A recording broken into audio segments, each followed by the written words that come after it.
Hi, I'm Laurent Levy, host of the Other Animals Radio Show podcast. My friends Jewish Veg asked me to talk a little bit about my own personal vegan journey. So I thought I'd just first of all mention that I guess I have to confess that I'm a little uncomfortable, even now, with the term vegan. To me, vegan has baggage. It connotes like you're some kind of a radical, or you're fringe, or you're even leftist. You're doing something crazy and out of the norm. And I've just felt that there's nothing crazy about trying to live a lifestyle where you reduce or eliminate the harm that you otherwise would impose on countless sentient, feeling, intelligent beings. Why is that crazy? Why is that a radical fringe type of thing to do? I actually think it should be the other way around, that there should be a term for the people that don't choose that lifestyle. In fact, I know there is a term on Melanie Joy, I think she calls it carnism or carnists. But in any case, there's just a sense that I'd almost rather that there didn't need to be that term. I understand that we do need to have it right now. But then there's the other part to this journey, the Jewish vegan journey. Of course, that's the Jewish part. And I'd say, for me, that the term is a little incomplete, because when you're having a Jewish journey, it's actually a Jewish journey home. My sense is that that's what, in fact, what Jewish Veg is really all about. That, in fact, what it's trying to espouse is a return to the way, to Judaism's roots, to what Judaism was really intended to be, what it was all about way back in the beginning.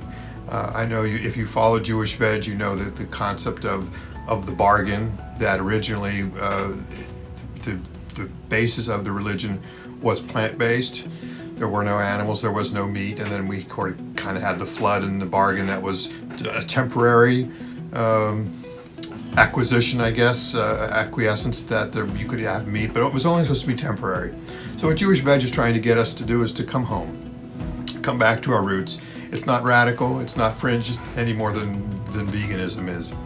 And so, for that concept of coming home, I think we can turn to the example of the child. Anybody who has a child or kid has raised one, and when you see that moment where the child encounters the reality that what's on their plate was once a live chicken or cow or whatever it was, and they realize that for that thing to get on the plate, it had to have been killed. The kid freaks out a little bit. There's a moment of oh my God, I can't eat this thing.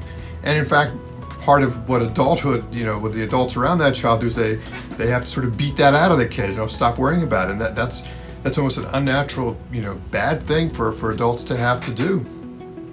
I mean, in my case, it was that. I certainly had an example of the child shall eat. And in my case, it happened to be our own program director there at Jewish Veg, who basically, she came home one day as a child and said, I'm not eating that turkey. I'm not eating that dead carcass. She was a bit more graphic. But that planted my own seed. It was a moment like, what, I resisted a little bit as an adult, but ultimately it started the journey home. And I think that's really where we want to be.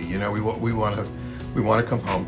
I think if I could, I know if I can do it, anyone can. I know the pioneers of veganism certainly had a lot rougher than we have it now. It's pretty easy.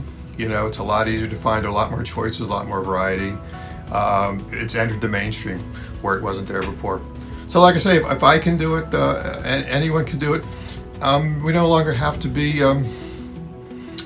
stigmatized for it. We could think about, if you really had to sum the concept of Jewish Veg up, you could think of it as Baruch haba habayta, welcome home.